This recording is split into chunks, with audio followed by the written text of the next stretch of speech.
नमस्कार दोस्तों, स्वागत है आपका हमारे चैनल पे। आज हम बात करेंगे एक बहुत इंपॉर्टेंट कंस्ट्रक्शन टॉपिक पे। Expansion joint building column, beam और स्लैब में क्यों लगाते हैं।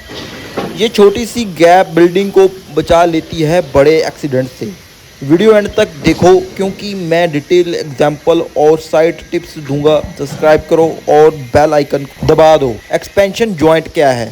एक्सपेंशन जॉइंट एक प्लान्ड गैप होता है कंक्रीट स्ट्रक्चर में, जैसे कॉलम, बीम या स्लैब के बीच। ये 1 से 2 इंच वाइड होता है जिसमें फिलर मटेरियल भरा जाता है और इसमें या तो फॉर्म भर सकते हैं गैप को मेंटेन करने के।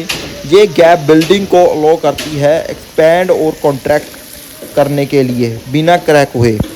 बिना इसके टेम्परेचर चेंज से पूरा स्ट्रक्चर क्रैक हो जाता है।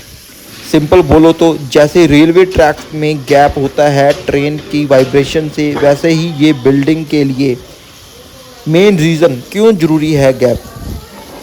टेम्परेचर चेंजेस पहला कारण है इसका, टेम्परेचर चेंजेस। कंक्रीट गर्म होने पे एक्सपैंड होता है, बढ़ता है। ठंड में ये श्रिंक होता है। इंडिया जैसे कंट्री में समर में 50 डिग्री सेल्सियस और विंटर में 5 डिग्री सेल्सियस, तो ये -45 डिग्री सेल्सियस जो डिफरेंस है। स्लैब में 30 मीटर लंबा हो तो 1 से 2 सेंटीमीटर मूवमेंट होता है। बिना जॉइंट के ये स्ट्रेस कॉलम, बीम जंक्शन पर आता है, क्रैक बन जाते हैं। एक्सपेंशन जॉइंट इस मूवमेंट को अब्जॉर्ब कर लेता है। दूसरा कारण जो है कंक्रीट श्रिंकेज और क्रीप। नया कंक्रीट ड्राई होने पे श्रिंक होता है, पानी एवेपोरेट होता है। ये प्लास्टिक श्रिंकेज और ड्राइंग श्रिंकेज कहलाता है। क्रीप मतलब लॉन्ग टर्म डिफॉर्मेशन लोड के नीचे।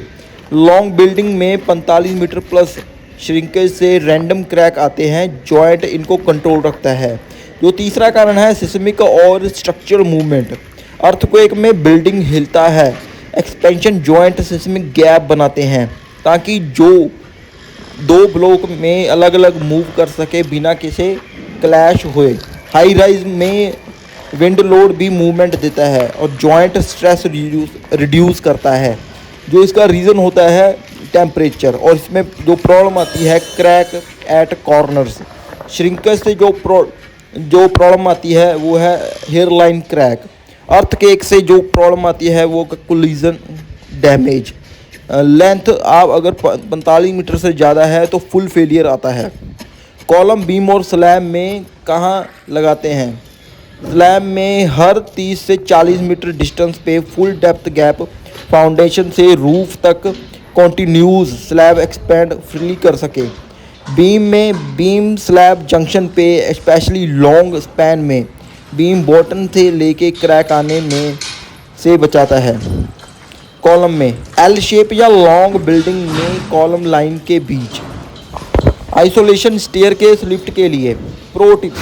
Joint filler, form, rubber sealant और वाटर बार्ड यूज़ करो। वाटर प्रूफिंग के लिए गलती से कंक्रीट मत भरो। Site execution practical tips. First है स्ट्रक्चरल ड्राइंग को एग्जैक्ट लोकेशन मार्क करो। फाउंडेशन से रूफ तक स्ट्रेट जॉइंट बनाओ, कोई मिस अलाइनमेंट नहीं होना चाहिए। थर्ड है फिलर 10 mm से लेके 15 mm तक थिक सीलेंट पॉलीथेन वाला बेस्ट है। फोर्थ है कंक्रीट के टाइम जॉइंट प्रोटेक्ट करो, बाद में सील करो। कॉमन मिस्टेक, जॉइंट को मोटार से भर देना, लीकेज और क्रैक की शुरुआत। रियल एग्जाम्पल, बिल्डिंग में एक 100 मीटर लंबा मॉल देखो और बिना जॉइंट के समर में स्लैब 5 mm बढ़ जाता है। कॉलम क्रैक, जॉइंट हर 40 मीटर पर लगाओ। Problem solve. ब्रिज डेक में भी यही 8 से 10 मीटर पैनल पे गैप दिया जाता है। इंडिया में G+5 बिल्डिंग में भी ज़रूरी है, स्पेशली पंजाब जैसे हॉट एरिया में। दोस्तों, एक्सपेंशन जॉइंट लगाना पैसा वेस्ट नहीं, बिल्डिंग की लाइफ बढ़ाता है। गलत डिज़ाइन से करोड़ों का नुकसान। नेक्स्ट वीडियो में एक्सपेंशन जॉइंट कैसे बनाए डिटेल में बात करूँगा। लाइक करो, कमेंट करो, हमारे चैनल को सब्सक्राइब करो। अगर ये वीडियो अच्छी लगे तो अपने दोस्तों को ज़रूर शेयर करो। धन्यवाद दोस्तों।